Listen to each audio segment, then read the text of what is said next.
everybody. This is the 1 Hour Photo Podcast by Studio C41, and I'm Bill Manning. Today is a very, very special episode. The audio is a little different, and the video is a little different, but that is okay because we have an amazing lineup of podcasters in the photography industry all here with us in one big round table drunken stupor that I'm sure we'll end up having by the end of this episode. I'm very excited to introduce all of them. And for the ones, there are so many film photographer podcasts that have sprouted up this year. And I wish, honestly, there's so many other great ones out there. I promise you guys, we will have you come on to the Studio C41 show and have great conversations coming up for 2021. So don't take this as a we didn't invite you kind of thing. This is certainly something that was just kind of like a last second, let's throw this together kind of thing. So just sit back and enjoy the show. And so we're going to go ahead and kick it off with our neighbors to the north. And that is the classic camera revival, Bill and Alex. How are you guys doing? Hey, doing pretty good. All right. Well, that's just one of them. We also have our good friends who are also West Coast and East Coast, a little bit of a blend of the both. But that is also going to be Analog Talk. Chris Barlucci and Timothy Ditzler. How are you guys doing? Good, Bill. Thanks for having us. Hey. So, and last but not least, of course, Andre Dominguez and Mike Gutterman. How are you guys doing? Good. Just saving the best for last, right? Absolutely. So, but no, I first of all, I want to say a very special thank you to all you guys coming out here and spending some time and talking about really the 2020 has been like the craziest year, right? And I really wanted to talk about how has it really impacted us. For some of us, we are used to doing a podcast, via video and remotely and everything along those lines. And for some of us, that has significantly changed how we do podcasting. Mm-hmm. So we'll certainly kind of dive in and talking about how the pandemic has affected us, what were some really big highlights, and what we have to look forward to next year. So let's kick it off. So I will go ahead. All right. So I said Mike last, so we'll start off with the negative positives, man. How you doing? Good. We're going to start with Andre, though, because I want to hear what he says first so I can get some ideas. Genius. So we'll start off this way. So what is the drink of choice for the evening? Okay. All right. Well, I'm going back to, we're in a very reflective mood today, right? The whole topic of today's conversation is sort of looking back, looking to the future. When it comes to my relationship with alcohol, it's a very special one, as listeners of the Negative Podcast know. And the bourbon holds a very special place in my heart. And the first time I ever tried it was when I visited my beloved co-host, Mr. Mike Gutterman, in the great city of Louisville, Kentucky. And what better way to commemorate this very special occasion than with the one that started it all? Ooh, there it is. Odfo. That's what we call it here in Louisville. Come on, Andre, you're gonna have to start sounding like a local, man. You gotta call it Odfo. So. Yeah, I mean, part of why I chose it was like, I saw it for a good price, and also like I miss the hell out of Mike. I don't have the pleasure of recording in person with him the same way that Bill and Alex do, but I have made it a really, really top priority for 2021. Come hell or high water. Once it's safe to do so, I need to head back down to Kentucky and see Mike. We're long overdue for a reunion, my friend. Yes, we are. And just because great minds think alike, I'm also drinking some Odfo as well. So that's the drug of choice for me. So very nice. Well, I'm sorry, I get really sappy, and it was like a me and Andre love fest going on there. But yeah, I'm crying right now. Wouldn't expect anything less. I think those were tears of sorrow. Well, so Mike, you and Andre put on probably some of the most consistent episodes throughout all of 2020. I know for me, at least, I hit a burnout phase, right? I kind of stopped for a little bit, and that's something where I just kind of had to take a break, and I go through those cycles. But I mean, you and Andre have been rifling through episodes like crazy, man. You have, I know it's tough to say what was some of the biggest highlights, because I know you have an amazing community that you guys are constantly talking to and everything along those lines. But were there any episodes from 2020 that really stick out in your mind? I've got one that comes to mind immediately. I was not present, sadly. I don't remember why. Maybe the Dragon show, maybe just me being burnt out, who knows? But I was not present for volume 1 of the Bill Manning, Jessica Jones. Oh yeah, that one was pretty epic. Yeah. Also, also like one of my favorite episodes, just because of great conversations, great ribbing at the host, which we always appreciate from our guests. If it starts getting too nice and reverential, we've done something a little bit wrong. That episode was great. I love talking to you guys, and it also represents this scary responsibility, because that was, I believe, the first episode that we started recording videos. Henceforth, the first video that I'm responsible putting up on the YouTube channel, which I'm now several months behind. And it's a wonderful thing of like, but also I'm terrified of doing that and doing a bad job. So that was one of my highlights and lowlights. So is it not the episode where you may or may not have fallen asleep again during Simon Forrester's episode? Actually, I think that was which one was that? I think it was Johnny Sisson. No, it's Johnny Sisson. Yeah, I'm sorry. yeah. Yeah. Uh-huh. And the Johnny Sisson one. That's fake news. That is the only guest that I've fallen asleep on. Yeah, Johnny's convinced though, and I'm almost slightly convinced that Andre might have fallen asleep on that one. Think what they want, but I stand resolute that I'm proud of the one time that I've done the most unprofessional thing a podcast could do. He either fell asleep or he had to go take a poop. It's one of the two. We haven't quite figured. Oh, it's funny. Well, Mike, how about you, man? Where were some of the biggest highlights for Negative Positive Podcast? That question is so tough, because you feel like if you mention anybody, you're leaving somebody else out. And I've really just enjoyed all of them. For me, just the thing I think that I enjoyed most out of this year was it just kind of, I think like a lot of people, I haven't really been into shooting much this year. I just haven't felt it. The motivation hasn't been there. Yeah. But somehow like just doing the podcast has made me feel like I'm still involved with photography, even though I haven't really embraced it as much as I should have this year. And just staying connected with the community and all that has really kind of gotten me through this year. And honestly, like the podcast has been the bright spot of anything photographic I've done this year, truthfully, and just getting to know people. We've had a lot of guests on that maybe a lot of people don't know in the community or whatever. And that I actually have almost more enjoyment talking to those people than, because everyone you talk to gives you a different perspective. And I think you can take some sort of influence and motivation from that. And I think that's just the biggest thing for me about the podcast this year was just doing the podcast to keep me getting through the year. So, I think it's just that regularity of talking with people was a nice thing to this year. Plus, and I gotta throw out, this was like a full year with Mrs. Roxana Angles as our co-host, and we really have enjoyed having her on. And that's been nice to see her kind of take it to a different level and have a different voice to the podcast. Very cool. Very cool. Now, something that I found really interesting, Zoom just like blew up for 2020, right? Zoom this, Zoom that, Zoom this. And that it's just kind of become a word of our society, I guess. Now, do you feel like that, like, for a podcast where you use Skype primarily for the longest time, do you feel like that, like, anything has really changed with you guys as far as, how you do these episodes? I think it has. I think that we, in order to preserve bandwidth and make sure that our audio quality was the best, because as many of you know, we are not the most high fidelity podcast there is.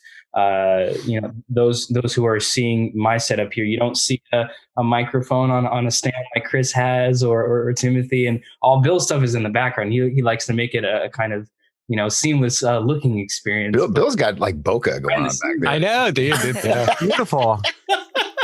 Yes, But, I know. I got the. It Sony looks camera pretty set in up. Bill's background. I have my work laptop, and I'm looking into the camera and using the computer. So, because of the fact that we're not the most technologically advanced podcast, for a long time, even when we started recording on Skype, we would turn our video off just to make sure that everything could sound the best that it could. Once we got to a level of consistency where everybody's Wi-Fi was decent enough to sort of get by, I don't know if it was the episode with you and Jess, Bill, but at some point, and I believe that it was in 2020, we started leaving the video on, not even necessarily thinking that we were going to use the video files for the YouTube channel eventually. But that actually has changed a lot, the dynamic, because, I find myself on a really granular level, fiddling around with stuff less and paying attention more to the guests. If we have a print that we want to hold up or a camera or something like that, even just seeing people's facial expressions, I tend to connect so much more with what's happening if I can see what's going on. And we know that you're, still awake. Being across the table from each other, but even just that tiny change of, all right, we're going to turn our video on Skype, I think has had a huge impact in how much I've enjoyed recording the podcast. And plus, it's now hard to fall asleep when you're being video recorded. Well, it forces us to wear pants now, and I think that keeps it a little more professional. I think, yeah. But you have to shut the Mike door knows when he turns around to go water the plants. Bush, that's what I was going to say. Turn the video recording on, so if he's got nothing under the belt, then we'll be able to see that. I can't Donald Duck the podcast anymore. So, Too funny. All right, so we'll change up gears a little bit and we'll switch over to analog talk. So Chris and Tim, you guys are now in the hot seat. So let's talk about what were some of the biggest highlights for analog talk for 2020. How's this year treated you guys? Man, I'm just gonna have to say, making it another year. Like, it's always just like a round of applause when we hit our Christmas break. Like, we're on the cusp of, I think we got like one or two more episodes. More to do. Yeah. And then it's such a good feeling to. I mean, negative positives. You guys have like hundreds of episodes, and it's just like we hit 100. I think it was this year we hit our 100th episode, and it was just kind of like, it was great. It was such like a milestone, and I don't know. I personally didn't see much of a hiccup in the 2020 like for us podcasting, because I mean, it was just kind of because we're not like a group that. We don't have a studio that we go to and invite a guest over or anything like that. We do everything kind of through Zoom, or remember Google Hangouts? Yeah. Freeze and drop out, and then we'd have to like. It was a nightmare. I'm trying to get back in. Don't yeah. Stop on the. Don't hit stop. Don't hit stop. Whatever you do. But I mean, I feel like. It didn't really skip a beat other than the conversation. It was a lot of like at the beginning, it was just kind of like, people's jobs were gone. We weren't going and photographing concerts anymore. We weren't doing our portrait sessions. We weren't doing street photography. So I felt like, our first episode back during the pandemic was with Mike Padua from Shoot Film Co. And it was like, if it would have been anyone else, it probably would have been a really hard episode. But like, he's a good friend of ours. And I can't even tell you what we talked about in the episode photography wise, but we were just like, I'm glad we have each other. Yeah. Like, I'm glad we have each other right now. Like, but other than that, I think it's just been kind of business as usual kind of deal. I kind of want to piggyback off what Mike said about like, I was in a huge rut. Oh yeah. This You were. Pandemic. I haven't really shot anything. I'm getting out of that rut now, thankfully. But what you said about having the show, it was like the thing I look forward to. Like, at least I know we're going to do that. And we're going to talk to creative people and like-minded people and get that juice out that way. I mean, we would hang up the call and I would just be so floored, even though I hadn't taken a photo in like 3 months. That's so true. And this pandemic has certainly affected creatives in a huge way, and it's been fascinating to see the community in general really try to step in and try to help wherever they can. I know that I've purchased prints. I know that the photo lab here locally in Atlanta had to close down and for a good while, and things were in dire straits for a lot of places. We even did a thing where I did a print run to help fund, make sure that the employees at the lab got paid.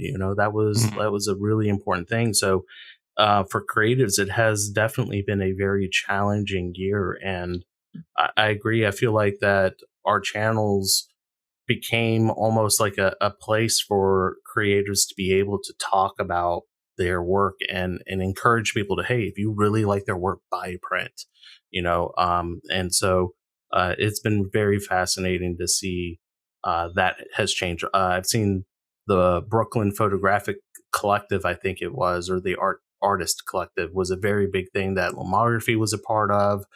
Brooklyn Film Camera was a part of. So that has certainly been a very important thing, and I think community during this time has been more important than ever. So that's very true. So, with interviews and everything along those lines, you guys said that it's been kind of more business as usual and everything along those lines. Were there any kind of episodes that really stuck out, or anything that you to this day you're like, wow, that was really important for me to kind of hold on to?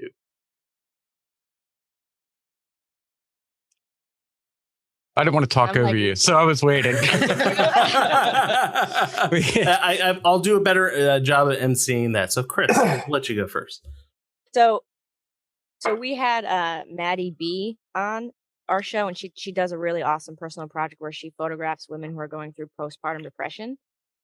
And that one was a heavy one, but it was also one that, at least from a woman's standpoint, I felt it was important to have her on to speak about it. And also the body of work that she's creating is like stunning. So there's so many people doing so many amazing things in our community.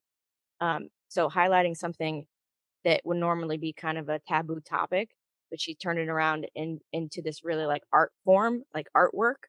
That was one of my most inspiring episodes and my favorites as well. Very cool. How about for you, Timothy? And I was racking my brain while she was saying hard that. To remember them. Yeah, they go by so fast. But I just kind of like Andre said, it's when you have that guest on that, doesn't have 42,000 followers and all that stuff, and you get to bring someone like that to people, like especially people that I've been following for so long and just appreciate their work. And I mean, I feel like every guest we have, there's that moment in the episode where either something they did in the beginning or in the middle or where they're at now is kind of just like goes along the same line as what, how I got into it or how I'm doing it now. And, I would say when we had Chris Visser on the show, it was such a fun time because it was kind of like the facade was down, we're friends. It just felt like we were just having a hangout, like we were just sitting and talking, and then next thing you know, you look over and it's like an hour and a half's gone by already, and we didn't even get to like the listener question or any, it's just like crazy how that goes. But love that kid and had such a good time. But again, they're kind of like every episode, especially when you spend 6, 8, 10, 15 hours editing each episode, listening to it 800 times, and they all kind of turn into your children. I love each and every single one. And again, like I always go back too, and I'll listen to it on iTunes, and then I'll listen to it on Spotify just to make sure that we've had a so problem. Funny because I don't listen. It listens 800 times, and I'm just like, was it good? Like, I'm taking your word for it because I'm not gonna listen to it. Man, yeah, but I'm a fan too, so it's just like, I don't know, I can't really pinpoint one, but Chris's episode really stuck out because it was just like 3 friends just hanging out, and that's one thing that, bringing it back to the pandemic, that I just haven't had. I mean, I see my family and that's it. And I talk to friends through text and phone calls and Zoom and stuff. But to have that time where I get to sit down and I know that like 2 hours is going to go by and I'm going to talk about photography, or I mean, my favorite part of the episodes are when we tangent off onto something that has nothing to do with photography, where I learned something that, I never would have guessed or known, or, so yeah, I'd say Chris's episode. That's cool. That's cool. Well, outside of podcasting, with the pandemic and everything, I think 2020 had a lot of positive things that happened for a lot of us. And I know, Chris, for you, a new opportunity, the door opened up with negative supply. And I remember when I interviewed AJ, he was in Nashville still. And then he makes this big transcontinental move with Saxon over to California, and their operations. The growth that you guys have seen has been fascinating to see. And how do you feel that startups have been for film photography? How has it been for you guys? I mean, the pandemic has definitely thrown a wrench in a lot of things, unfortunately, but I think we're doing a good job of staying afloat and getting our products out to our customers as best we can, as fast as we can. I don't know how much I could say, but we had some part we were waiting for, and like the whole factory got COVID. So then that makes then we can't have because they shut down for 2 weeks. Like it's been wild, but they have so many exciting things planned for the future too. I obviously can't talk about, but it's just spill it.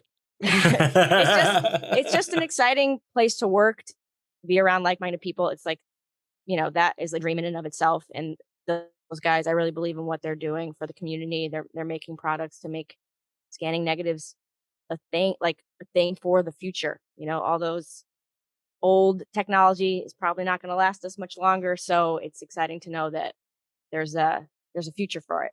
Yeah, that's really cool. Yeah. And I remember before the pandemic really became a thing here in the US, conversations with AJ about supply chain, because China really was kind of the center of this entire thing. And I remember we were having a conversation with Tim Ryugo, and Tim was like, hey, not only is it Chinese New Year and everything shut down, but this pandemic is going to affect everything. And so AJ literally jumped on the horn, and him and Saxon were making sure that things could continue to move forward, because we had no idea, and we're still trying to get out of this thing. So so it's been a really fascinating year to see a lot of new startups, and I'm really excited because I did get concerned. A lot of the projects that I know with Kodak Professional that they were working on got halted,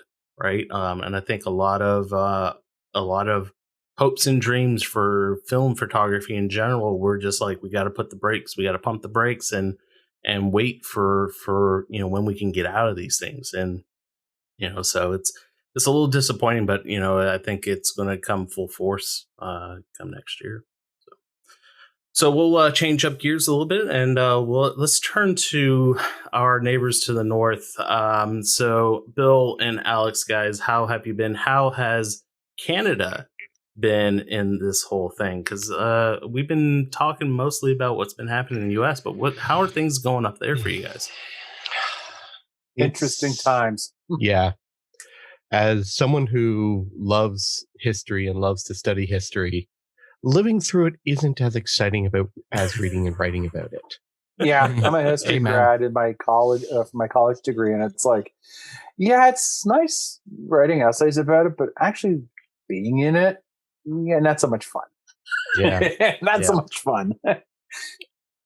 Well, if you know CCR, we generally do record in more of a community setting. It's usually James Lee's dining room.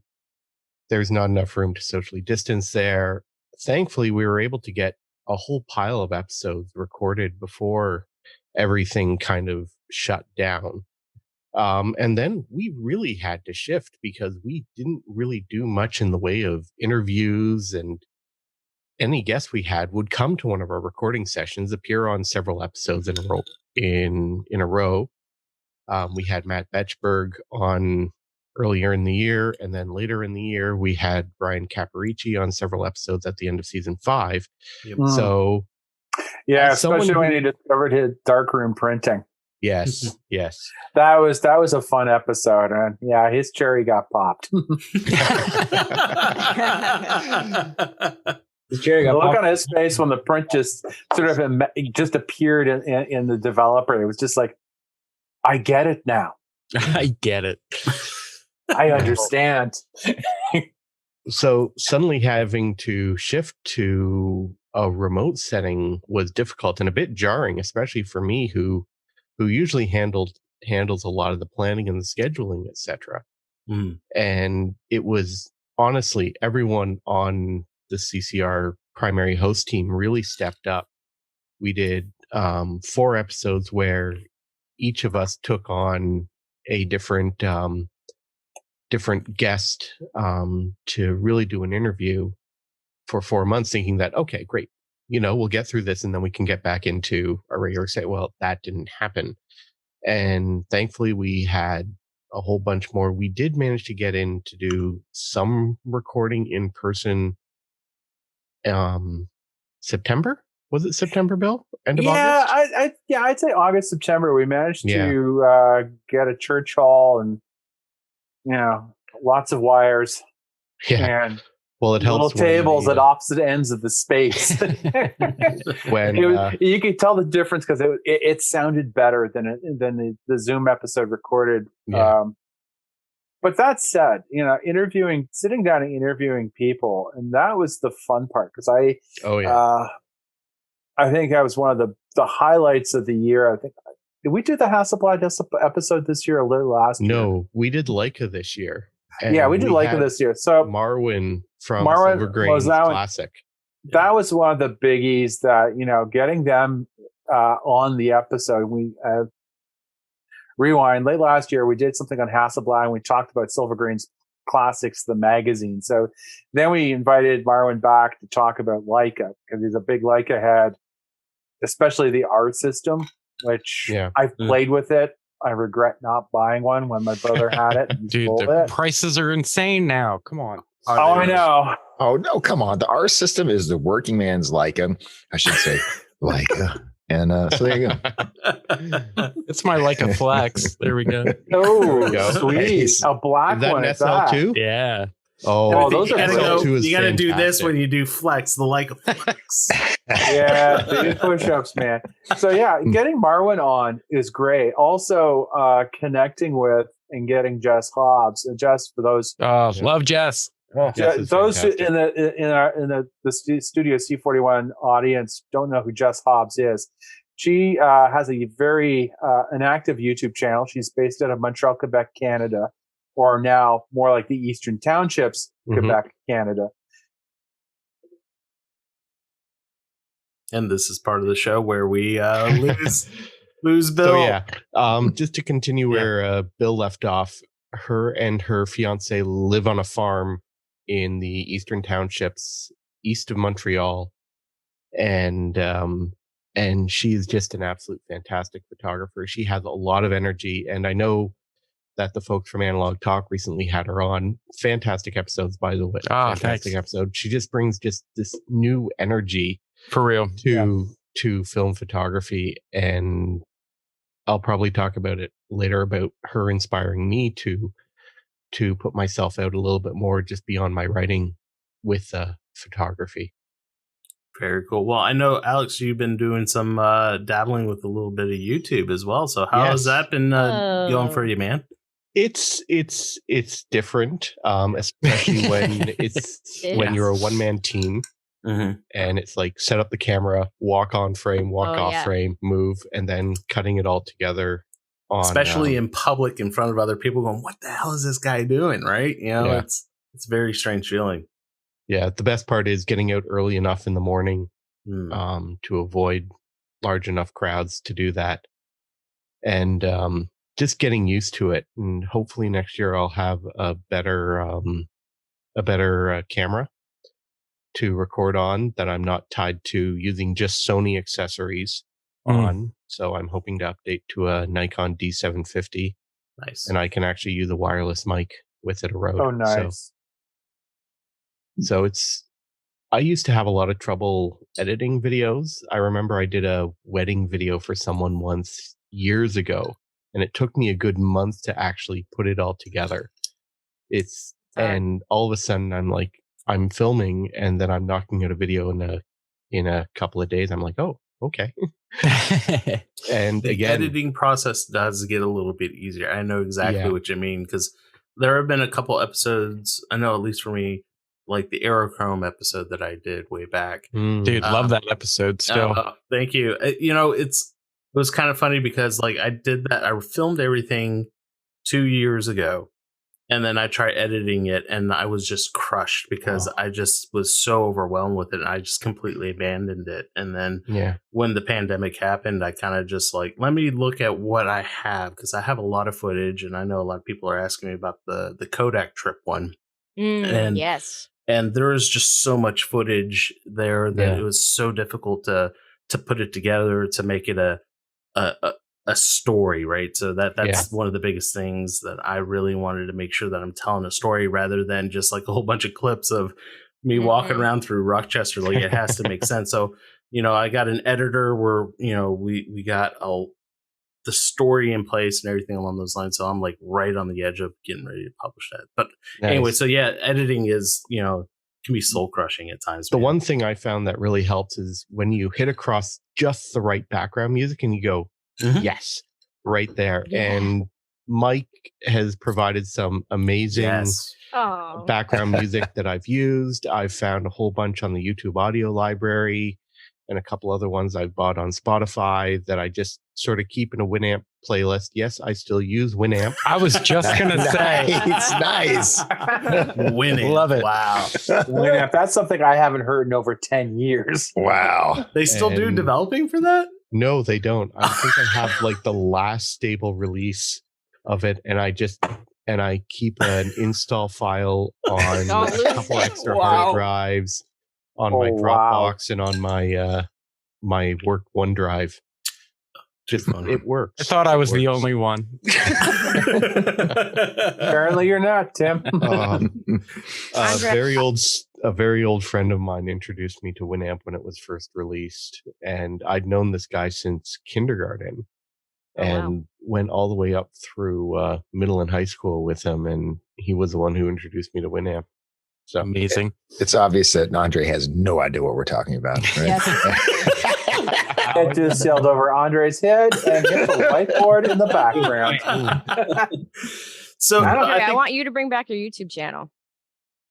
Oh no, mine is my personal one is completely gone. If I do anything, it'll be the negative positives one. So I'm sure like I'm gonna be hitting up Bill and Alex and Chris and asking for some editing tips.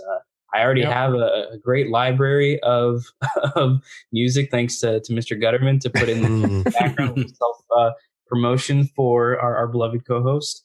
But yeah, it's a frightening beast, and I have not yet had the motivation to sit down and do it. And so I hope that in 2021 I can kind of get that off the ground, because when it comes to just the episodes themselves, like, we don't really edit much. I mean, Mike, it doesn't take you very long to edit it, and half the time you're doing it after the episode, after that amount of alcohol. So no.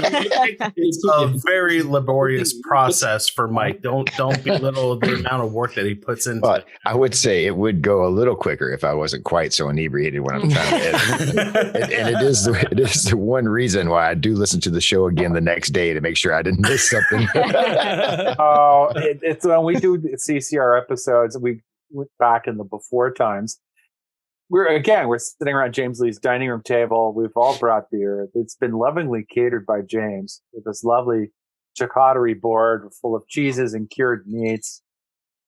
Yeah, by the third episode, you can tell we're a little looser than we were than the first episode, and the Zoom lens one was. And you notice the double entendres and the start coming close to the surface. The zoom lens one also was the one where he brought out the Johnny Walker Blue label. Oh, damn. And the pours were generous. Oh, yeah. Oh, God. Johnny Walker Blue. Yeah, if anyone ever had Johnny Walker, the zoom lens episode. I think we traumatized, of all people, an Australian. Yes. I'm just sitting here going, I'm not going to name the person, but it was just like, really? Well, I did. You guys didn't get comments or emails or angry letters from a certain Mr. North about that episode? Oh, jeez. We've gotten comments from Mr. North in the past, and I basically say I'm really sorry, but you don't have to listen. Yeah, that's the best response. But he listens anyway. Too funny. That's simple, though. I wanted to bring something up as far as like new opportunities that have been presented to us in 2020, and I do think it's certainly worth mentioning because Alex, you did bring it up. Mike, you have put together an incredible body of work as far as music goes, for not only just podcasting and for musicians and anything along those lines, but Mike Rasso over at the FPP used your music and people were paying that forward, right? It's like, hey, we're using this music and I want to pay you for your work and everything along those lines. And I know for Negative Positives, you guys are incredibly humble when it comes to look, we're not in this to make money, right? I don't, and so you have really made it an open source, I think is the best way, right? For hey, here's a library of music, use it for whatever you want, and I certainly want to kind of mention that because that has been a passion project for you for 2020, and you want to expand on that a little bit more. Yeah. I appreciate that. That's some very kind things you said there, Bill. And anybody that's used any of my music it's been a huge thrill. Like I've always been playing music for a lot of years, and it's much like photography. It's difficult to make any money at it. If you're doing it to make money, you just might as well get the hell out of it because there's no happiness in trying to pursue monetary gain out of music or any sort of passion. So I think you just do it because you love it. And if you're doing it for money, you probably don't love it that much. So, but Mr. Better Man. It's so true. Right. So very true. But the thing is, like, as music, much like, and I was thinking about this, I think I even talked about this on an episode, like with photography, I think out of all artists, we probably create more work than any other art form. Like we're constantly creating work. But I don't think musicians are too far behind. I mean, we create a lot of songs, a lot of material, and a lot of times you don't really know what to do with it all. Sometimes you're just goofing off, And so I just found that I had a lot of stuff that I actually just had recorded for Negative Positives to just use as background music when me or Andre were having a solo show. It just felt like there needed a little music behind us so it wouldn't sound so dry, just one person talking, And then I just started finding more and more stuff on hard drives. I'm like, well, maybe I could do something with this, or maybe if I had changed this or whatever. I had a whole bunch of stuff sitting there. It's not doing anything. And I might as well use it on my show. And if anybody else wants to use it, I mean, what good is it doing sitting on a bunch of old hard drives? So, I just felt like it would be a kind of a cool thing to do.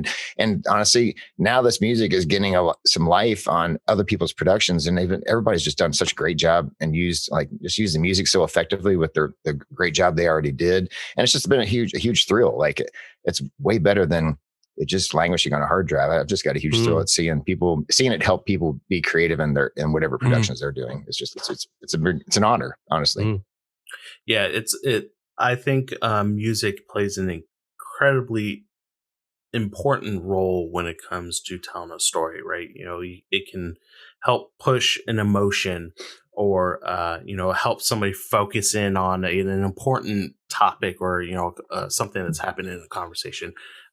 As part of my editing, I found that music is a very important part when it comes to telling the story. And I know that YouTube has been a really big point for all of us. I know several of us here are looking at this, have channels with YouTube and everything along those lines.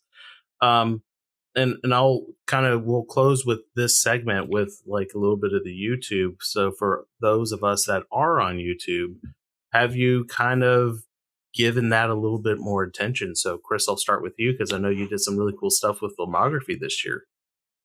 Yeah, I mean, Lomography, Birgit, and everybody at Lomography, we love them so much, and they always give us phenomenal opportunities to beta test things. So I was asked to beta test. See, there you go. Aren't they great? I just got this. It showed up on my doorstep from someone in the building. This is the third time it's happened. So nice. I'm taking it out tomorrow before church. It's a fun one. An LCA. Those are cool. Yeah. It's the LCA Plus, so it's the Chinese one, but close enough. So what have you learned this year with YouTube channel? Has there been any, I mean, what's the focus been so far with this? Like, has it grown? For me, I'm trying to get better at audio and editing and like slowing down to do cool like B-roll shots. I kind of feel like sometimes I rush because I'm so excited to do the video that I'm like, maybe if I took my time, I could get some time lapse or like some insert shots. So I'm trying to like slow down and like really make it a production, but not, you know what I mean? Like make it look like a production. I'm really trying to step my game up there. Very cool. Well, I'm incredibly jelly of you getting to try out the Lomograph lock back because nice.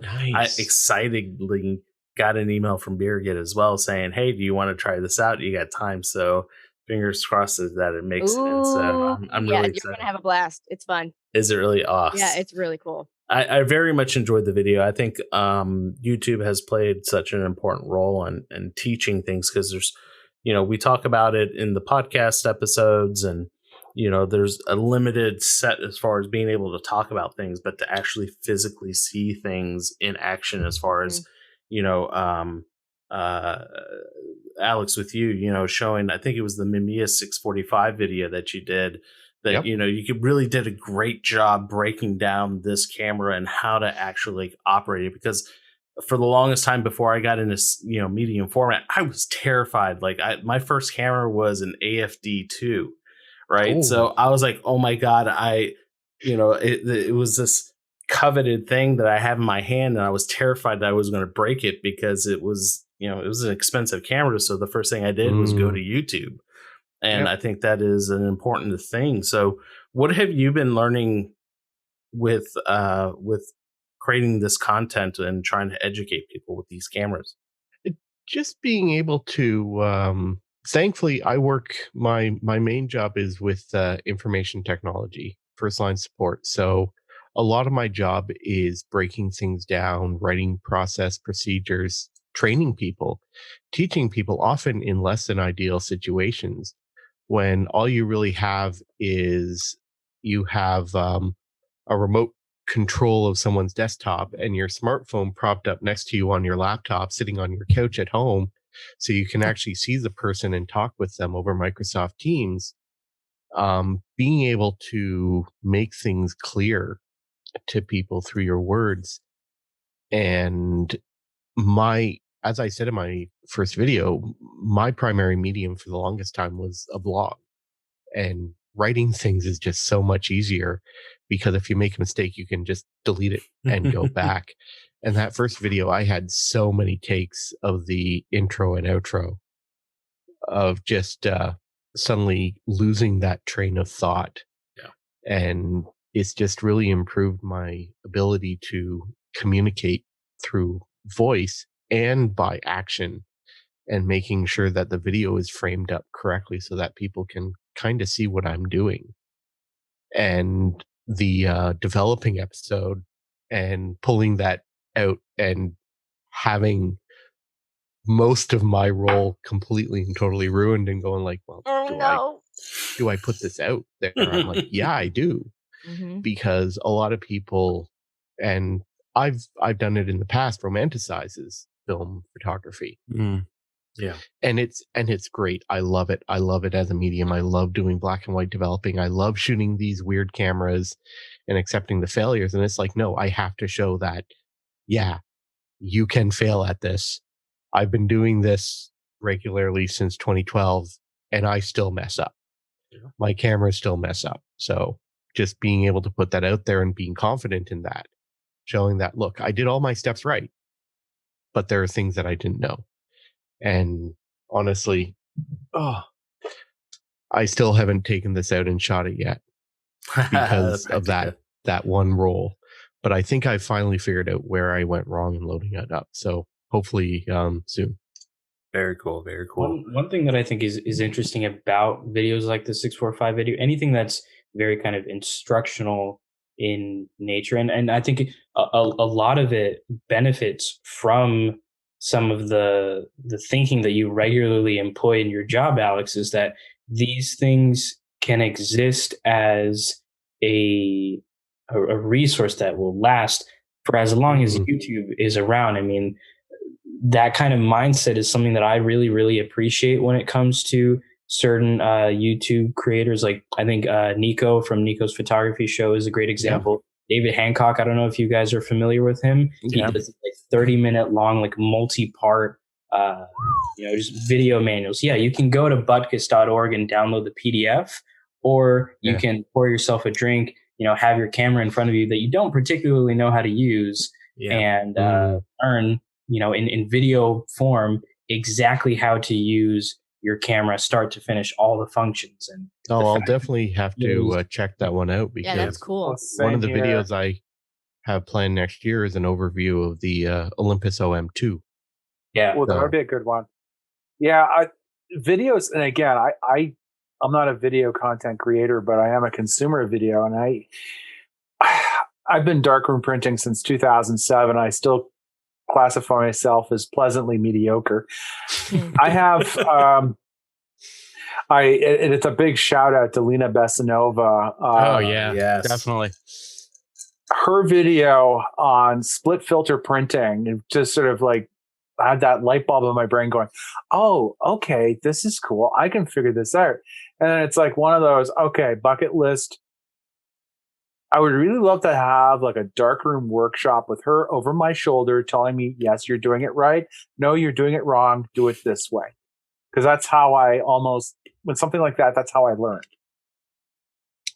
Well, first of all, a very big congratulations to Lena Besanova, because she got married this year. Oh, she married a guy who owns Photo Impacts and ADOS. Oh, yes. So it's like the royal family of film photography.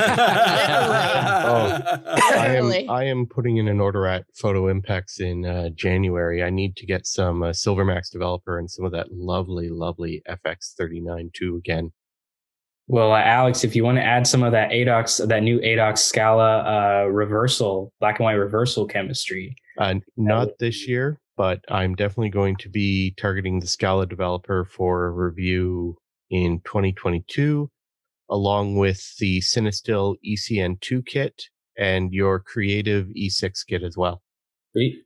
He is very organized. He's already talking about 2022. I don't even know who our next guest is going to be. So, dude, one last thing I need to say about YouTube before we change subjects is, I always call it and joke with the fam that it's kind of the YouTube university. And I would not be sitting here if it wouldn't be for youtube.com / Ted Forbes / Matt Day / like, I was just a dude bored in my 30 somethings and needed something to occupy my time. And I'll tell you what, if it wouldn't have been for just the autoplay feature on YouTube and just sitting back and chilling and learning. I mean, everything from, 30-minute breakdowns of a camera that I'll probably never own. I just love sitting and watching that stuff. You know what I mean? Being like, oh yeah, that's what that, and then to just like watching people walk around and shoot photos. It's just, I mean, I still do it to this day. I probably spend way more time than I should watching, who needs cable when you can just sit and watch, people having fun shooting photos. But most of my understanding of the zone system is thanks to Matt Marash and his channel. I just go back there and take notes as like, okay, he's using a spot meter. Okay, I have a spot meter. It's not as advanced as his, but if I can figure out he just explains it so easily that it's like, oh yeah, I love that. Zone system's not so scary. I mean, if we can highlight one, not that it's something that we're working on, but if we can highlight one highlight of 2020 YouTube content wise, Matt Marash's large format centric YouTube channel. I mean, my God, what a fantastic resource. Very cool. Yeah, he is. Yeah, he's one person that I definitely am looking forward to going down to Columbus and hanging out with, and going back to all those amazing places with a 4x5 early in the morning. Very cool, guys. Well, I'll kind of close it off with me as far as how this year has gone. There has been a lot of peaks and valleys for me throughout the year, and I focus a lot on the great things, and don't necessarily always share the challenges that I have personally faced, and so especially with moving into like a YouTube environment, it can be difficult at times because you want to try to be authentic as much as possible when you open yourself up to the world.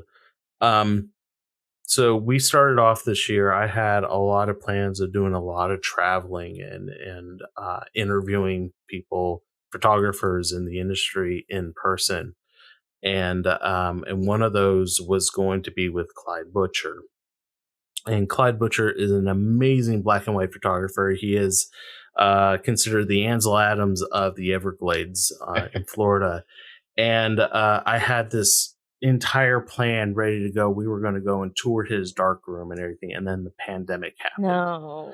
And that was kind of like a really big breaking point for me, and in an emotional way, right? Because it's like I had this idea of where I wanted to take the show as far as YouTube wise, right? I've always had this intention to move into video based content, and the first real big iteration of that was with Third Man Records and with AJ Holmes. And so it was like super low production and everything along those lines, but it was certainly a first iteration test, I think, of how can this be done? Can I do this as a one man production, right? So and it was successful. I was able to do it. I was able to edit it, and I felt very hopeful for the year. And then I went to WPPI, and then on the way back, it just kind of started falling apart because of the pandemic, and it was in a way soul crushing, right? I don't want to try to sugarcoat or anything along those lines or over dramatize it, but it really was. And and I think the biggest thing that I was really looking forward to as well was traveling to England for the first time and actually giving an analog talk. No TM on the end of that. But to kind of discuss what it takes to get a podcast going, and if you really hadn't the intention to monetize it, this is what it would take. And then all that. Just to jump in here for some context, because Bill missed it. He was going to be a panel speaker at the photography show in Birmingham. Yeah, in Birmingham, England. Yeah. And I can't imagine how difficult it must have been, because so much planning went in behind the scenes with Yuho over at Camera Rescue, Solar Can. The conversations that were held with Hamish Gill, just so many names, Paul McKay over there. It was almost like I felt terrible for every single one of them, because they had so much writing on this, right? Solar Can had made new cans for their films and everything along those lines. They had a huge inventory for all the sales that they were expecting to make at this convention. and then boom, now, hey, pull the plug on this. And then Yuho, oh my God, I need to get Yuho on the show on this, because he was like driving there and like the borders were shutting down. He like made it literally back home within minutes. Wow. Oh, minutes before they closed down the border, like before he can get back home. It was like the most insane thing. Like I'm reading this at like 3 a.m. He's like, I'm hightailing it right now. I got about 900 kilometers to go. I was like, oh my God. That's not insane. That's crazy, because 900K it's a good ways. Yeah. It's a good ways. That's a really good ways. And he literally, I think if I remember the story correctly, like he was like on the very last ferry to get back home. Like, whoa. I mean, that's how close it was for him. And so it has been a very difficult year for a lot of people. And oh yeah. So the stories that I've heard, makes me feel, terrible. And I'm just very hopeful, looking back, because at that point, that was certainly a very much low point. But seeing so much that we have all accomplished looking back at this has been very exciting for all of us. So, all right, guys. Well, we're going to take an intermission. We're going to do it Mike Gutterman style. We're going to take a small intermission and move into the next segment of our show. So cue the Mike Gutterman music now.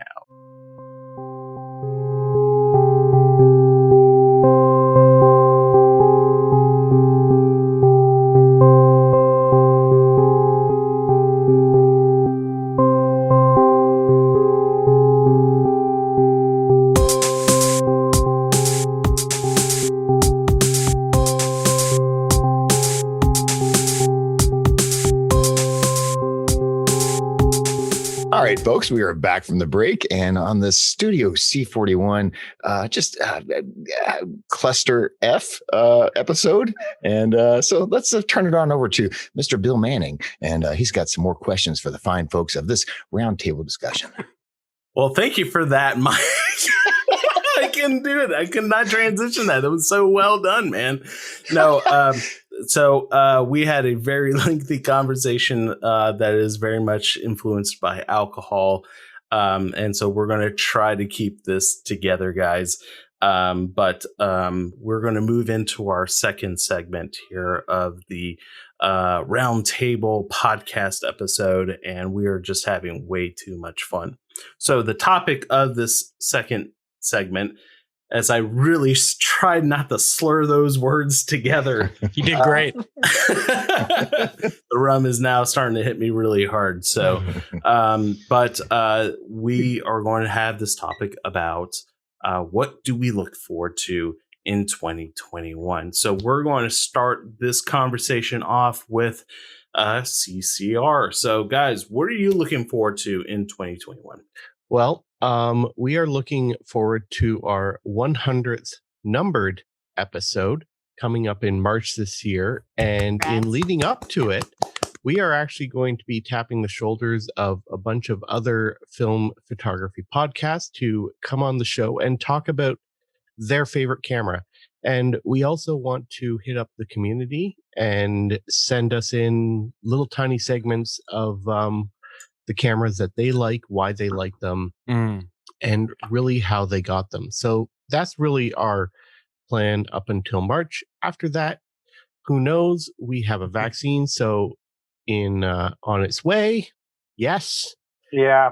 I'm looking forward to in-person photo walks again. Oh, and God, hopefully yes. we can put together a 100th episode celebration in the summer of 2021, where we go to various Toronto breweries and, in true CCR fashion, get slowly more and more inebriated and be thankful for the hot mess that is the TTC to get us home safely. All right. Yeah, Well, so, if that happens, please let us know. I will drive up. I will pick up Mike. Same. Tim, we should make that happen. I'm ready to do all the things in 2021. Yes. The plans are in place. We start with coffee and it continues with beer. Oh no, this one we start with beer and we continue with beer. I like that one. I like that one a lot better. Yeah. Coffee, I'm a little too old for coffee. It does things to my digestive system. Just saying. I'm not going to be walking around town after coffee. I can tell you that. Oh boy. Oh boy. Oh dear. Very cool. So with that bombshell, so we'll move over to analog talk. What are you guys looking forward to in 2021? I think for me personally, I'm excited to talk to different kinds of people in 2021. We definitely want to keep highlighting more women, more LGBTQ, more Black and brown people, just because they're creating some of the most phenomenal work, and they don't get enough, exposure. No. So we are definitely trying to diversify our guest list, if you will. So that's something I'm excited about. And of course, camera meetups, photo walks, all the things where I can hug a friend. I want to hug all of you guys someday. I hope soon. So yeah. I really want to do a film Paideia. So whoever was in charge of the last one, please. We were just talking about this. I don't think Phil's ready for the turn up that's going to happen at the film Paideia. This, whatever it happens. I don't think that the city of San Clemente, many people would want and be willing to go. No, right? It's going to be wild, but I cannot wait. But on touching on what Chris said, I've been saying it for years. Chris and I have been talking about it. It would just be so cool to kind of take the show on the road. Mm-hmm. I would love to do when we did the film Paideia, back in, God, it seems like 800 years ago. In my day, we used to actually hang out, and I would love to do shows where we just kind of, it's like, hey, Chris, this month we got, Milwaukee and Chicago, and we hop in a plane, we go there for 4 days or whatever, or a week, and just bang out 6 or 7 episodes. And then I go home and I sorry, excuse me. No, you're good. Bomb it away.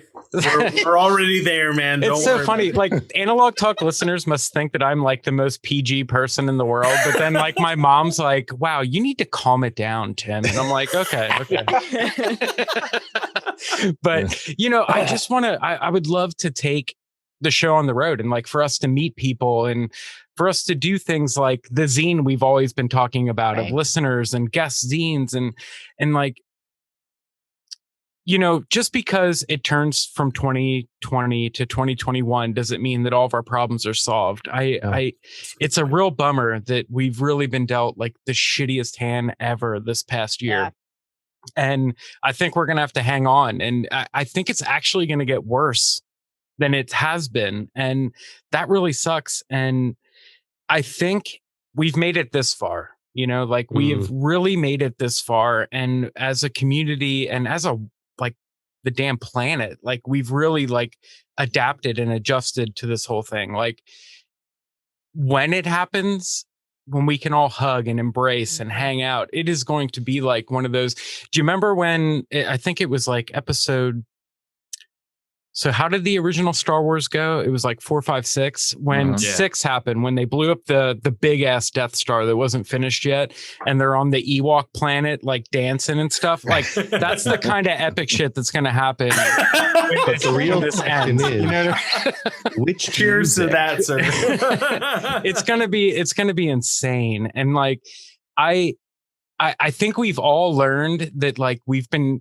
I wouldn't say kind of been, I don't know how to say it where I'm not being mean, but it's going to be time to celebrate. You know what I mean? Yes. We've been really restricted and really doing our best. There's a lot of people that aren't doing their best, but that's on them. That's not on me. I'm trying my ass off to not get my mom sick and not kill my grandma. So it's I think when we finally can, this was a big thing for everybody and a big learning experience about love, and especially with all the Black Lives Matter and especially with just all the shit, hating people is not an option. I'm sorry, hating your brother who might be a whatever, it's that there's so much worse shit than that in this world. And it's when the new day comes and we can all do it, like, let's just like do it right.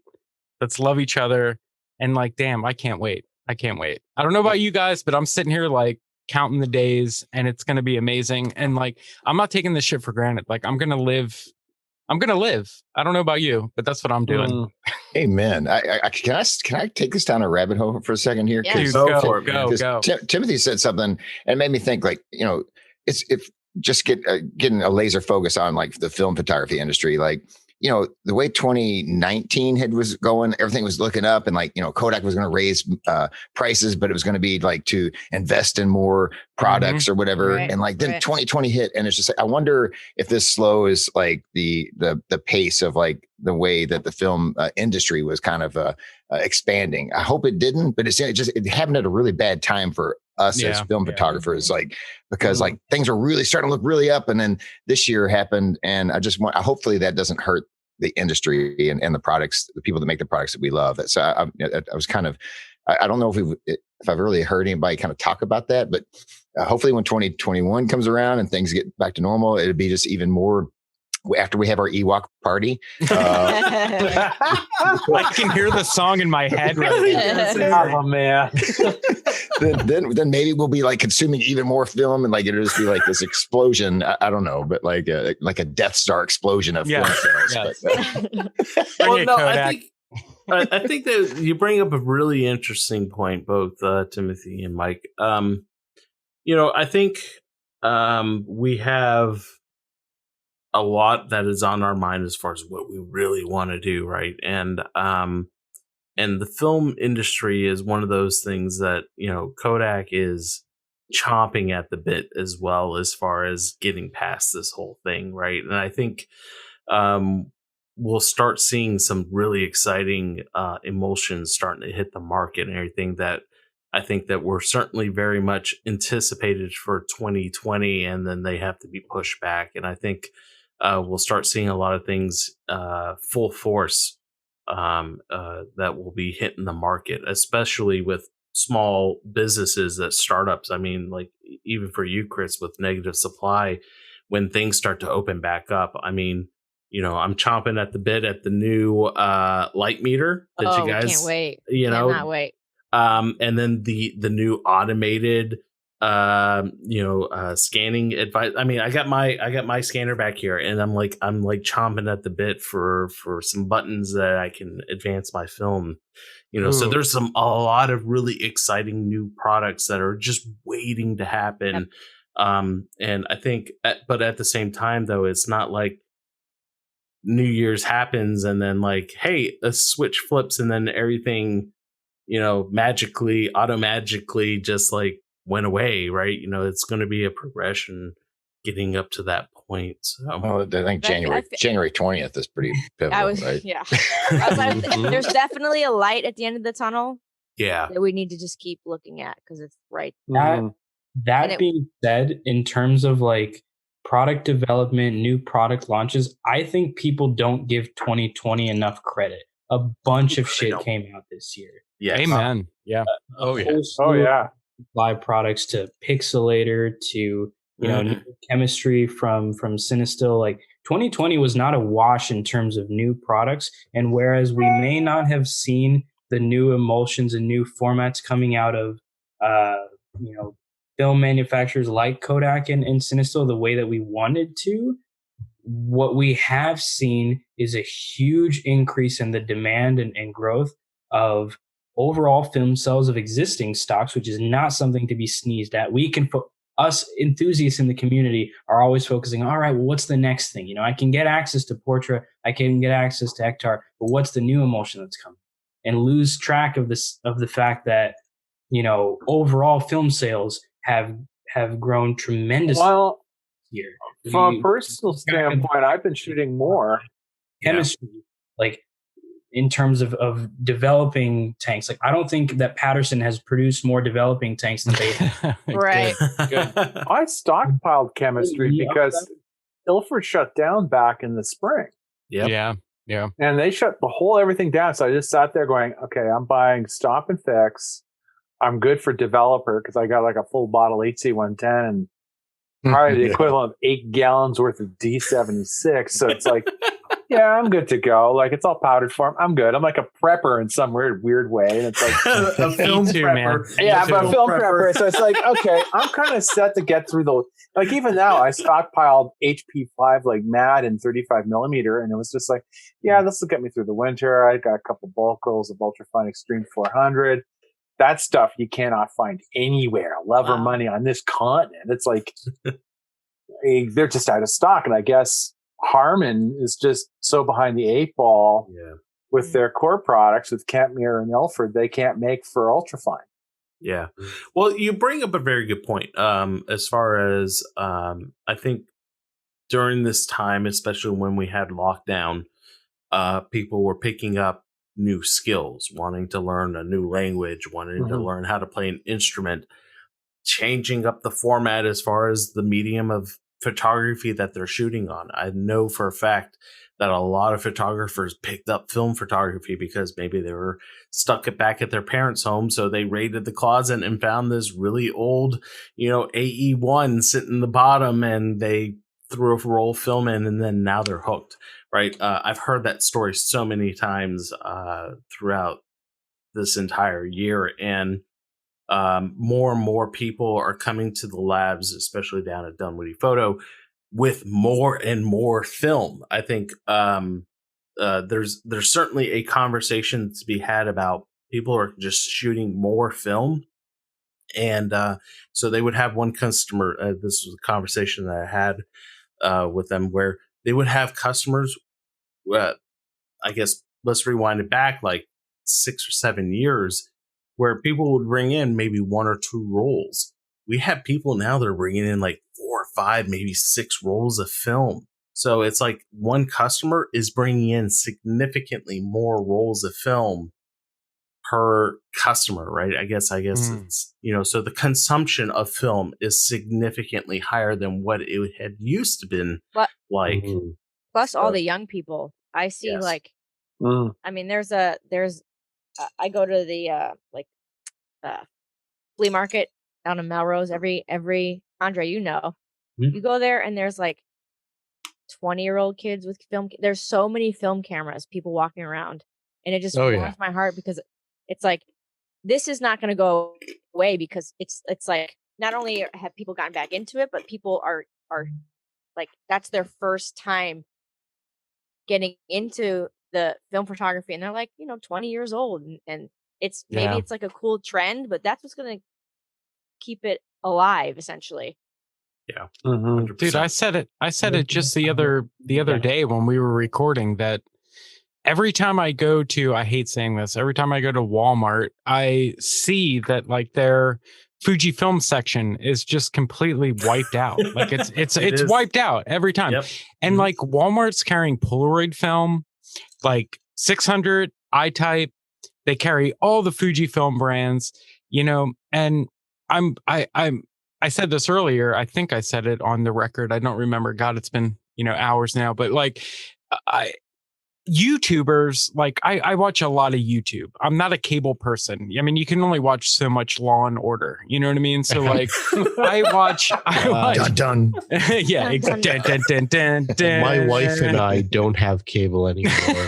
We live on Disney Plus. Who needs cable when you have Amazon Prime, Netflix? Anyway, right. But like, it's I'm seeing like I'm seeing just like my average YouTube people that I watch have nothing to do with photography. They're like, look at this, I got my Uncle Sam's AE1, I got my Uncle Sam's, and it's just like a Minolta, and and you can find film. When I went to try to find Kodak Gold, I don't know about you guys, but when I was in Tennessee, I couldn't find it anywhere. But now that I'm in Pennsylvania, I can find it everywhere, in every drugstore. Tennessee is really hot right now, so like it is buying up all that stuff. But it's crazy, It's people, as long as those like 3 or 4 packs of film just keep getting torn off the shelf, I think they're going to keep making it. But I do remember peel apart film. I don't know about you guys, but I'm a mad peel apart film shooter, and they stopped making that shit years ago. And then they were like, hey, we stopped making it years ago, but we have enough to last until 2019 or 2020, and then it's gone forever. And it just scares me. I know there's at least a couple of you that are in the industry of this. And Andre, like you are dealing with Kodak, and it just scares me, being a person who, I don't care about specifics. I don't know this, I don't know that. I just know that I love to shoot. I know that I need to shoot, and it would really screw me up if one, like, when they're like, there's enough for 3 years of film and then it's done. It just really scares me that we're going to get that memo one of these days. I know that Kodak's really trying to push stuff out, and I know that this is really trying to I know Polaroid's still making film, but I just feel like the rug has been pulled so many times where it reminds me, I went to Freestyle and I was looking for Kodak Gold, and they were like, oh no, we're out of stock. And I was like, because like you're just out of stock, or because like, or they stopped making it. It's like they're like, no, we're just out of stock. Like, I'm like, okay, well, you don't. No, we get emails all the time when 800T is out of stock of people being like, hey, are you guys discontinuing your films? And we're like, you placed like a $100,000 purchase order with Kodak? So, yeah. We're good. Well, there's a point to that, Tim, because I know March has always been the month that a lot of film photographers dread, because that is the month that Fujifilm makes their terrible announcements, right? I hate to say it because that's the end of Q1. That's when they make all their decisions. And hey, I lost my camera, didn't I? Yeah. It finally overheated. Cool. So way to go, dude. Sony, that's good for them. I'm just Had the Sony there, Bill. Yeah. Well, you can't have an episode without overheating. So we shall continue while you guys look at this backwards written of imaging edge webcam. So anyway. It's right side for everyone else. It's just backwards for you. Oh, is it backwards for me? Okay, fair enough. Yeah, I deal with that all the time at church. Fair enough. So the show will still continue because nobody needs to look at my ugly mug. But March. We love your beard. It's getting long. I think it's one of those months that we dread, those announcements that come up and everything along those lines. But I think that I'm feeling very hopeful with new product announcements for sure for 2021. So, but let's get back on track here. Yeah, we got really sidetracked there. Yeah, we did very much. That was one deep rabbit hole that you sent us. Sorry. So we started off with CCR as far as what we look forward to 2021. So we'll change gears up. Let's have the Negative Positives podcast. What are you guys looking forward to in 2021? Mike, you go first because I have I was afraid you'd say that. Actually, wow, I really haven't. I wish I could be as prepared as like Mr. Alex Lokes was down there, like talking about like a year or two in advance, like what their plans are. Like, no, I honestly, like I said, I don't even know who our next guest is. So I just think we're going to do more of the same for us. We do have a big announcement coming up on our episode Monday. Sort of bittersweet announcement, but just that's all the teaser I'll give, which this will probably air after that comes out anyway. So like you already know, but so there'll be some little changes there. But honestly, we've never really, I think Andre and I, we don't make plans, right? We just kind of like let it evolve however it's going to go. We might tweak things, little tweaks, but like I don't really see I just think it's going to be more of the same from us with little tweaks and let it kind of naturally evolve. I always found that like if you overthink things, like I always like to use musician analogies or whatever. But like if you ever try to like you're in a band and like, hey man, that last album was all right, but on this next album, let's try to force this. I want to sound like this time. Anytime you try to force a change, it never really works anyway. So just let things like just kind of evolve naturally, and you'll figure it out. And just, I think that's basically my plan as far as going in into more of the same with little tweaks as the show evolves. But maybe Andre has something a little more insightful than what I had there. But podcast wise, I don't have too much to say. Industry wise and community wise, I have a lot to say. So I'll start off with the first part. Obviously, my goal is to get the YouTube channel up and running. The easy kind of thing to accomplish is just putting the video versions of our existing podcast recordings on there.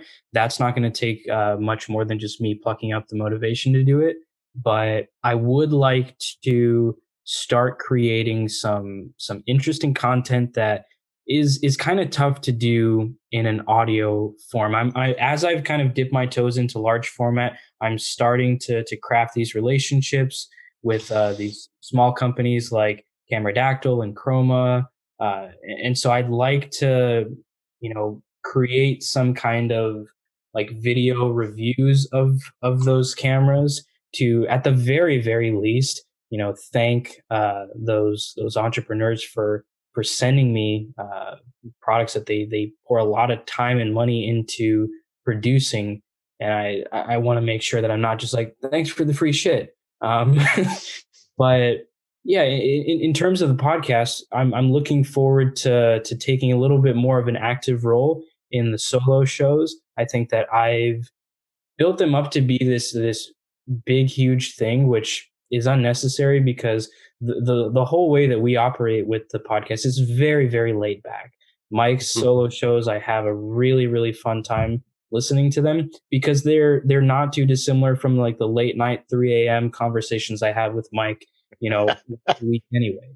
So alcohol's usually involved either way. So I mean, I put myself in that mindset of just like, hey, it's not this big thing where you're striking out on your own and sitting down, all dressed up and having a formal interview with someone. If it's just like, hey man, are you free on Wednesday to have a drink and talk for 20 minutes to an hour? Yes, got it. And then I'll email Mike and be like, hey, I'm sending in a solo show. Like, let's add a few things. Tell me what emails I can read. So I'm looking forward to that for sure. Outside of the podcast, overall kind of industry wise, not to toot our own horn, but to kind of toot our own horn. This year has been an awesome year. Yeah, go. Blow it. Been our absolute. Whoa, watch that. Alex, watch yourself, sir. It's absolutely been our biggest year in terms of sales, and not just on the film side. That wasn't even the most surprising thing. What we had a huge increase in demand for was everything relating to the workflow, developing tanks, chemistry, the whole digital camera scanning workflow, be it negative supply or skier, copy stands, light tables, and light sources. So what I'm starting to see is that there's a huge groundswelling in this community in terms of the workflow. There's absolutely a huge increase in the demand on labs. And we saw that with the darkroom literally having to be like, guys, we cannot accept more orders. So that's extremely exciting to see. That's so true. Yeah. But in terms of the amount of people that are getting into home developing and home scanning is an extremely encouraging thing. We've never had more options than we've had right now in terms of, black and white, both traditional and monobath, C41, ECN2, slide film. Now ADOX just released a black and white reversal kit that I'm super excited for that to hit the North American market. I mean, it's an extremely, extremely exciting time. And whatever I can do in a kind of customer support and educational side to that, I'm really pumped about that. We've expanded our team by more than half. We're going to be starting to put out educational content, hopefully collaborating with our friends at Negative Supply, our friends at ADOX. There's a lot of really, really big plans for 2021 that don't even necessarily have anything to do with the world kind of opening up, so to speak, because a huge reason why we've had all of these increases in demand for the workflow side is because people have been stuck indoors. And I don't think that that's going to change when we're able to go out more, because once you're bought into the workflow, you know, if you're developing at home and you're scanning at home, yeah, sure. Once in a while, you may send a roll off to a lab, but you're in it. You've fallen in love, both in terms of the savings on your wallet and the emotional connection to the entire tangible like process of it. So I am so excited for people to more easily be able to shoot, have access to cameras, both modern and vintage, to develop their own stuff at home in a variety of different processes, ranging from black and white to slide, and to digitize their things from anything from an Instagram like AR filter on in sharing things to their stories, to a full out balls to the wall negative supply setup. It's never been a better time to be a film photographer. And True. We can talk a lot about the fact that 2020 has had some downsides, but man, we have to think positively about how much 2020 has done for the entire community and for the workflow, because the workflow is what will keep this alive. If the workflow is easy, people will shoot. If people shoot and buy new film and new products, then this industry will survive. I will say, before we leave the negative positives portion of this, Andre, actually listened to Bill's question and answered not only just about the podcast. Maybe I didn't pay attention. I didn't have much to say about the podcast. So. Most people don't, but as far as 2021, right? That's what we're going into. Yeah. And I just want to shoot more after I play some drums on Stormtrooper helmets. I just want to shoot some more photography, man. I've shot so little this year, and I hate it. I look back at my files. I'm like, oh my God, I have shot so little this year, and that's got to change. That's I got to get that out. So there with you. Yeah. Amen, man. No, that's a very interesting thing. It's funny you brought that up, because I just recently looked at. You just recently played drums on Stormtrooper helmets. I will neither confirm nor deny. No. What you brought up about the folders, right? I did look at my Lightroom structure is I have a film scans folder. Yeah. And in that folder, I have all my little projects that I've shot on film. And I do kind of compare to previous years as far as, did I shoot more? Did I have more projects? How has that grown? And it is, interestingly enough, for me, about the same. But I think that's probably because I think I kind of pushed myself a little bit more as far as growth with the brand and everything along those lines, and trying to shoot more films. So I'll kind of jump in with Studio C41's growth, and then we'll kind of close it off with Analog Talk. So, for me, it has been a very interesting year, because the show has been very much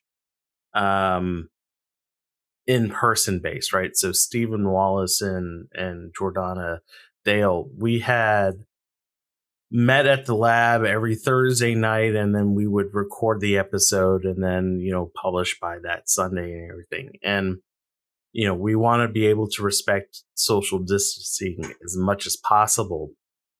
And I told Steven and Jordana, I said, hey, look, guys, I don't want to put any pressure on you guys. I think I got a good thing going right now with these interviews. But when the day comes, when you guys are ready, let me know, and we'll set it up in the new studio space.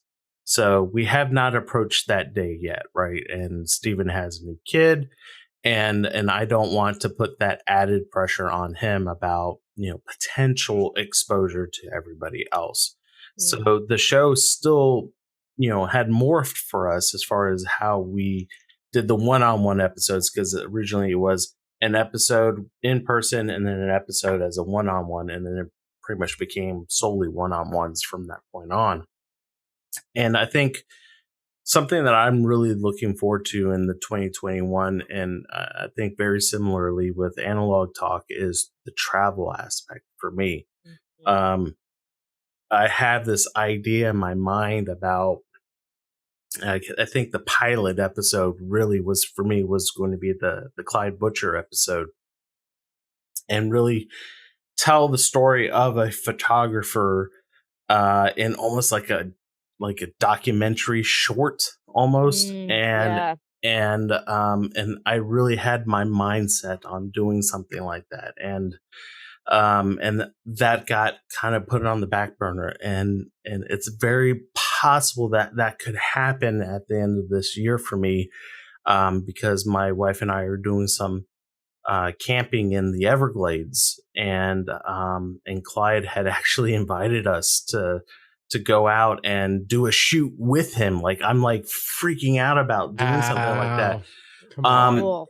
But at the same time, like, I'm like, Clyde, this is an amazing opportunity, but like, are you comfortable with that? Like, I mean, we can make everything that we need to do to make this safe as possible and everything like that. But like, I'm still personally me, like, I don't want to have the responsibility. Like, God, can you imagine the like, I hate to even mention it, but like, something happened to Clyde because of COVID-19, because I was there. Like, I'm like, Clyde, I'm not comfortable with that. Don't meet your heroes. Definitely don't kill your heroes. Right. Exactly. I don't want to be that guy. But I mean, like, honestly, like, I just told Clyde, and, you know, and it's like, I want to do this. Like, it's like the number one thing, but like, I don't know if I'm ready to have that responsibility yet. But I'm very much looking forward to something like that in 2021. I have a lot of crazy ideas, and a lot of collaboration. I know that we did a video for TPS virtual conference where I really kind of wanted to flex and see what could I create. And we had an amazing collaboration of people that came in and created a production that was just like absolutely mind-blowing. Like, I could not expect to have a production where we had a gaffer on set, you know. Hell, like, that was like mind-blowing. And like, I was so incredibly humbled by something like that. I mean, it became so legit. A first AC and a DP and like all this, like, it created, and it just expanded my mind as far as what could potentially happen with Studio C41. And I've pitched ideas back and forth with my good friend Kevin Keegan, as far as ideas. And he is like the guy that I'm like the guy's like, I got an idea here, idea there, and then he's like, all right, let's bring you in here, let's make this a real thing, right? But I need to really wrangle you in here. And Kevin is very much one of those guys that can kind of control my ideas that go bounce all over the place. And so I'm very excited as far as being able to create something that's going to happen next year, as far as those ideas. And so I have real concerns as far as like budgetary concerns, right? Like, how am I going to make this happen? Shit's real. Yeah. Yeah, it does. It does get real. Right. Yeah. And I think a lot of people are like, you know, Mike, you joked around this, but this is not like a dig at you by any means at all. But like, you know, I love you, bud. I love you, but you know, there are real costs with, you know, thinking crazy like this. Oh yeah. Like, how do I? And I'm trying to figure out, how do I want to fund these crazy ideas and bring people along the idea of a really good story. And that's something that I have learned this past year in all these interviews that I've had, that everybody has an amazing story to tell. Even all of us here have an amazing background and an amazing story that we are allowing other photographers the opportunity to tell their story, right? We're all storytellers, but we are all storytellers here. And I think that's an important component to our show, regardless if it's, you know, by voice or by, you know, visual medium here. So, damn, Bill, I'm getting ready to break out into like a praise and worship song here. Just to touch on what Bill's saying, is like, I think that's kind of what led us all to this point right now. You know what I mean? I'm on the East Coast. It's 11:19 p.m. It's like this shit is worth it. You know what I mean? We all have our different ways of doing it.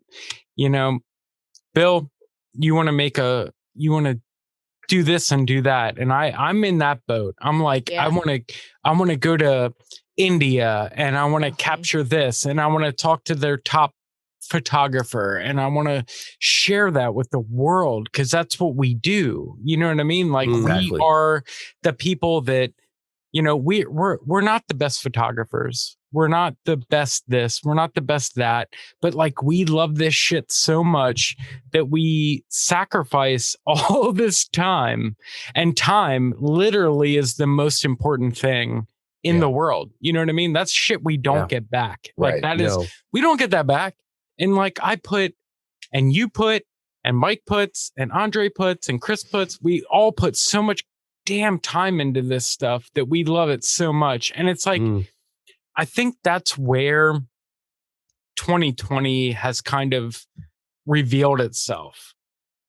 TE Film, Taylor Strauss. She's our heart and soul. Like Chris and I love, you know, Bill, you're great friends. Like, to see her post the other day where she's like, God, dude, I did this shit for free.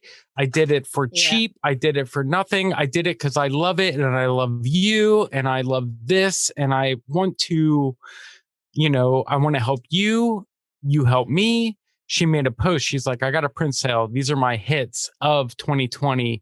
Like, that's the shit that kills, because it's like, we're going to do this no matter what.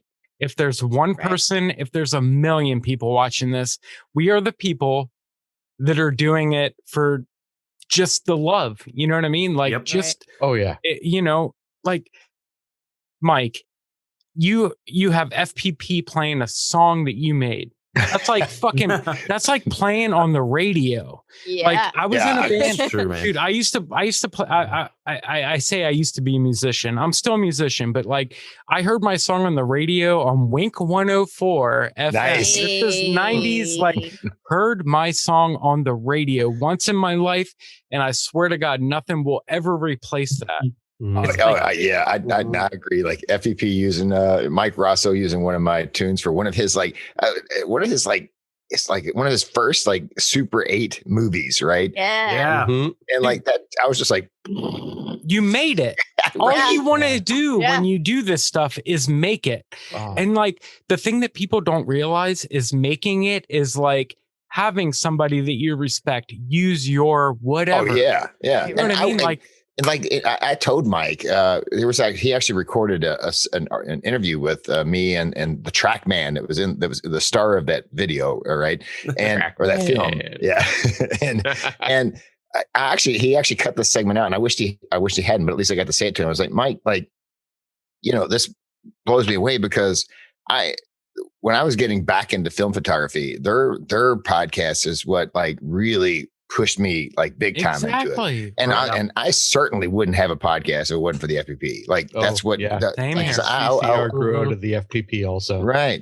I owe a ton to Mike Rosso. So yeah, I always give him props. So when he uses like one of your songs, you're like, I mean, it's wild. The thing that kills me is like, I mean, there is, man, I hate to say generation gap, or I use some of those like lingos that means like we don't deserve it because we're old, or, you know, like just some weird shit like that. But like, I just feel like we're all trying to just get a little bit, you know what I mean? And like, I respect negative positives so much. Like your whole, like, we don't give a shit about money.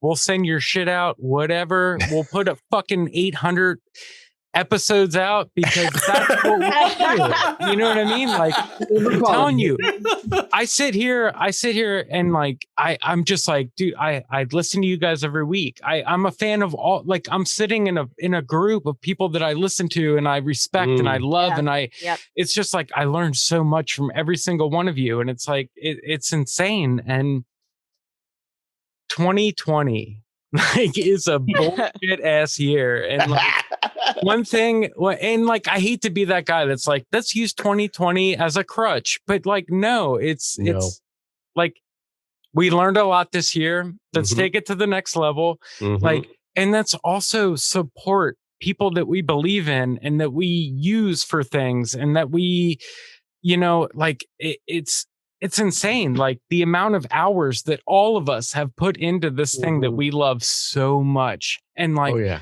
we could do so much more with like 5 people believing in us instead of the one. And I'm not like trying to be the money man, cause like, fuck money. Like money fucking sucks. It just makes us fight and makes us move home with mom, like money sucks, like shit.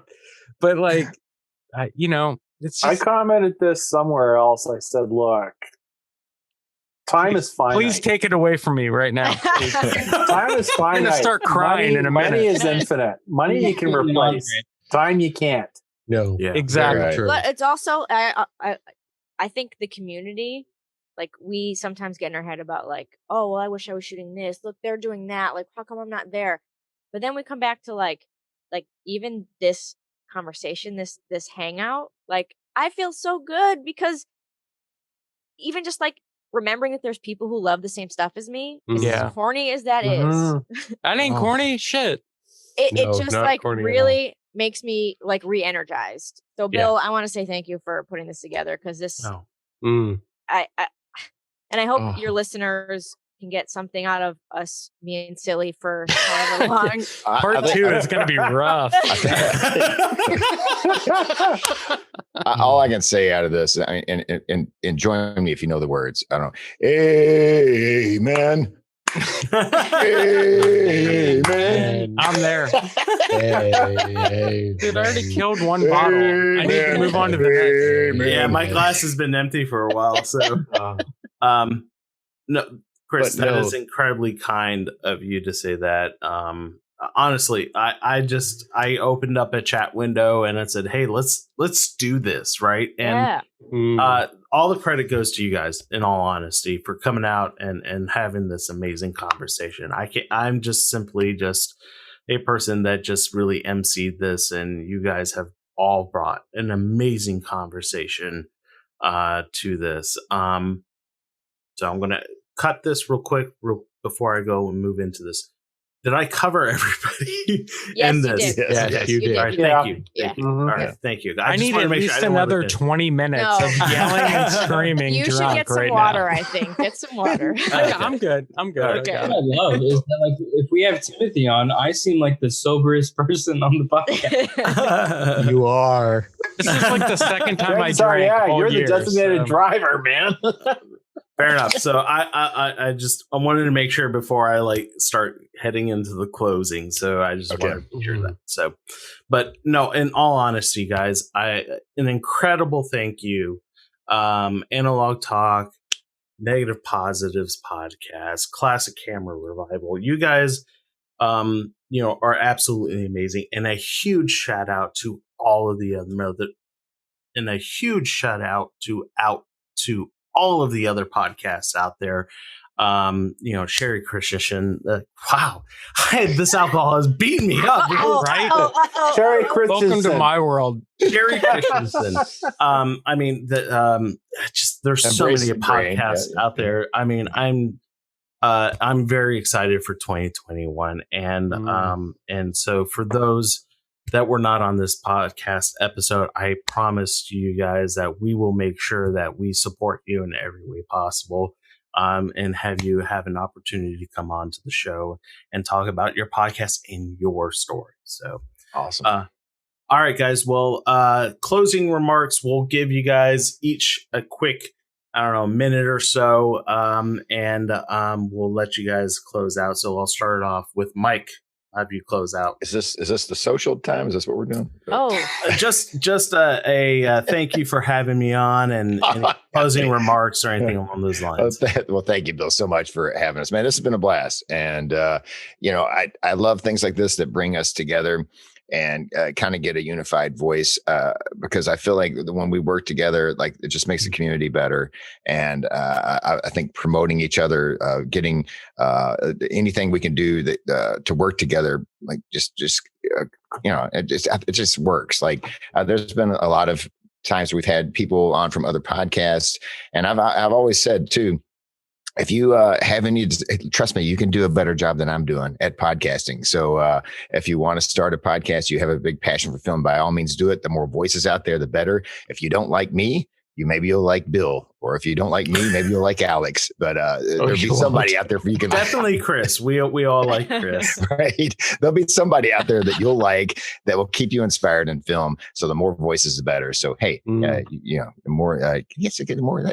There's been an explosion of film podcasts. Some might think it's oversaturated. I think not at all. Let's keep them going, man. Like more the better. The more the merrier. Yep. Amen, brother, on that. So Andre, close your power to the union. Yes. Andre, closing remarks. Yeah, no, huge thank you to Bill for putting this together, to our friends in the North at Classic Camera Revival, to our friends at Analog Talk, to all the listeners of all of our podcasts, and to the podcasts that have not yet been started, to take a point from Mike's. We all enjoy hearing the perspectives of other people. If you think for a second that you don't have something unique to share, you're blatantly and objectively wrong. So whether it's creating, it doesn't matter what format it's in. If it's a podcast, if it's joining the Facebook group of a podcast, sharing your stuff with your local camera group, something like the Toronto Film Shooters, like, find some way of connecting with the community, because this hobby is fun. Absolutely. There's a huge connection that we have with shooting film, but half of the enjoyment of all of this is the community. So find some way. Like we've all been forced to be relatively alone this year, but moving into this next year, whatever you can do to join the community in some aspect, please, I implore you to do that. And with that, if there's one other kind of plea that I can make out to all of our audiences is, everybody stay positive and shoot some cool film photos. but find somebody in your life to introduce this to. If it's an episode of a podcast, if it's like, hey, do you want to hear me get drunk and make a fool of myself? Listen to this 2-hour long podcast. How to develop film at home. Do something to try to spread this to more people. Fantastic. Well, Mike, you totally stole my thunder on that one. I was going to ask you guys to do the closing tagline, but I'll go ahead just because I love it so much. Can you please close out for your segment of this podcast? All right. Well, thanks for listening to the C41 cluster. No, just do the negative positives one, man. Don't try to mix it up. Just do yours. All right. You're taking me out of my game. So, all right, folks. Thanks for listening. Everybody stay positive and shoot some cool film photos. Cool. All right. All right. Let's move over to the Classic Camera Revival. So, guys, closing remarks for this year. So, Bill, start off. Okay. You go. Again, Bill, thank you for putting us together. Thank you for having us on, because it's one thing. Like, I've been on negative positives on a few occasions. I've been on a few of your hangouts early on in the pandemic times, but it's the first time I've had a chance to sort of sit down and chat with both Chris and Tim in the same space virtually. And I had a great time, and it was rather cool sort of taking a temperature of the film photography community in the back half of 2020 and 2021. I think it's going to be an amazing year, especially after we get that little jab in the arm from the needle. Or two. Or two, depending which brand of vaccine you're getting. They're just trying to find out where we go, and it's Stop. I'm just joking. I'm joking. Oh God damn! Please, back It in was the a old joke. days, I'm in the old sorry. days, you had to have a floppy disk injected into you. Yeah. So on that note, again, it's been considering it's been interesting times. It's also been a great time for film photography, because I personally have been out a lot. Agreed. Amen to that. Alex, closing remarks, sir. Oh, share your work. Even if Amen. you think it's Perfect. just a snapshot, it tells a story. And as was mentioned, we are storytellers. Tell big stories, tell small stories. And in true CCR fashion, if you drink enough alcohol, you can piss on the dumpster fire that was 2020 and make 2021 tiny bit more stinky, but a lot less burning. Get out there, shoot some cool photos. I can't follow that. I'm not following that. Oh, we didn't even bring our A game. We got James Lee and John Meadows on. Believe me, there'd be a crater. You'd have to finish with those guys for sure. Wow, Yeah. there was a criminal lack of more innuendo in there.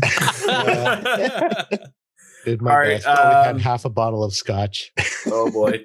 So Timothy, I'll have you I'll go right now. Okay. So I'm like an audiophile. I'm a musician, I'm a photographer, I'm all that jazz. Hearing all of your voices, because I'm an editor too. Like I have to sit and listen to this shit all the time. Like I'm editing hours of these voices all the time.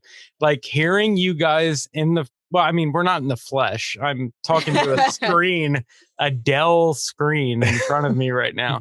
But just this has been awesome. Like, thanks, guys. Like, Bill, like, you're always posting, you're always bringing the knowledge. Like, thanks so much for everything you do. Like, Andre, I remember years ago, you were just like, who wants to hop on a video call and develop some film together? Like, you're the man.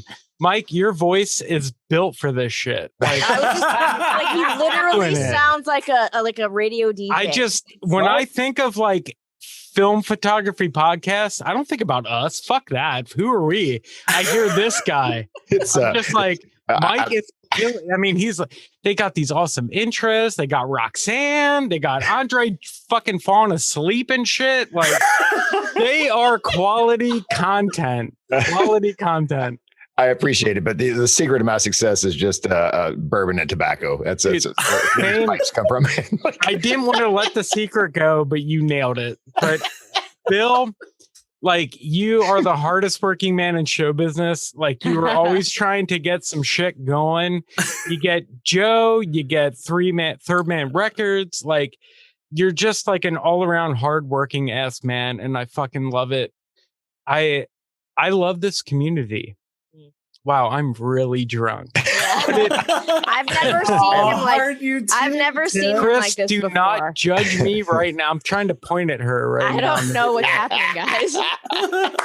But I kind of love drunk Timothy, so I'm here for it. Dude, all I gotta say is it's December. Hold on, let me click. 12th. It's December 12th right now. I love fucking all of you right now. Timothy Timothy, I have got to.